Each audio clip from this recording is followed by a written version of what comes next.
લક્ષ્ય ન્યૂઝ, એક નજર, એક લક્ષ્ય. ઉપલેટામાં ભૂગર્ભ ગટર યોજનાના નબળા કામથી સર્જાયા મસમોટા ભૂવા. રાજકોટના ઉપલેટામાં ભૂગર્ભ ગટરના કામમાં ગેરરીતિની કોંગ્રેસની ફરિયાદ ઉઠી છે, જેમાં સામાન્ય વરસાદમાં જ રસ્તાઓ પર મસમોટા ખાડા પડતા વાહન ચાલકો માટે જોખમ વધ્યું હોવાની બાબતમાં તંત્ર જાગે તેવી માંગ કરી છે.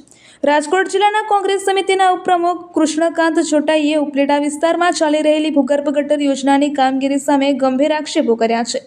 તેમના જણાવ્યા અનુસાર જ્યારથી આ કામગીરી શરૂ થઈ છે ત્યારથી જ તેમાં ભ્રષ્ટાચાર, અનિયમિતતા અને ગેરરીતિ થઈ હોવાની અસંખ્ય ફરિયાદો લોકો, રાજકીય પક્ષો અને સામાજિક આગેવાનો દ્વારા કરવામાં આવી છે. આટલી ફરિયાદો હોવા છતાં સરકારના પેટનું પાણી હલતું નથી.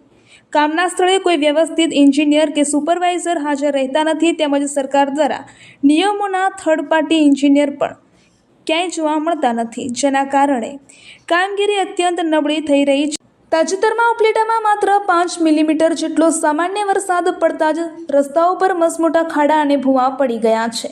આવી જ ખરાબ પરિસ્થિતિ આખા ગામમાં જોવા મળી રહી છે. કોંગ્રેસ નેતાઓએ તંત્રને ચેતવણી આપતા જણાવ્યું હતું કે આ તો હજુ માત્ર શરૂઆત છે. જો હજુ વધુ વરસાદ પડશે તો આ ભૂવાઓ વધુ મોટા થશે. પાણી ભરેલા આ ખાડાઓમાં મોટરસાયકલ કે અન્ય વાહનો ખાબકશે, જેનાથી લોકોને ગંભીર ઇજાઓ પહોંચવાનો અને હાથ પગ તૂટવાનો મોટો ભય રહેલો છે. અંતમાં ઉપલેટા કોંગ્રેસ દ્વારા સ્પષ્ટ માંગ કરવામાં આવી છે કે હજુ પણ સમય છે. નગરપાલિકા અને સરકારનું તંત્ર સત્વરે જાગે અને આ કામગીરી નિયમ મુજબ યોગ્ય રીતે કરાવે.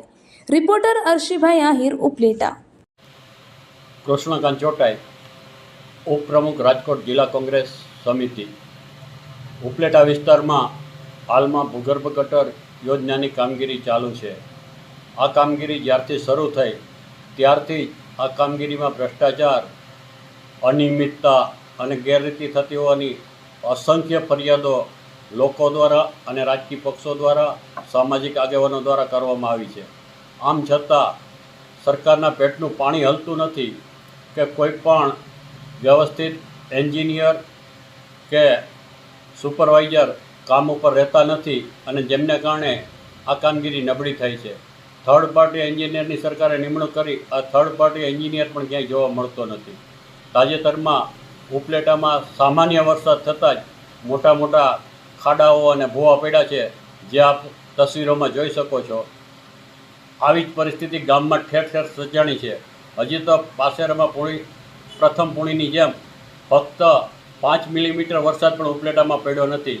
જો 2-4 ઇંચ વરસાદ પડશે તો આ ભૂવાઓ વધશે અને જેમને કારણે વાહનો ખૂંચવાના, મોટરસાઇકલો ખૂંચવાના અને પાણી ભરેલા ખાડામાં મોટરસાઇકલોમાં લોકો પડશે અને હાથ પગ વગરના થશે.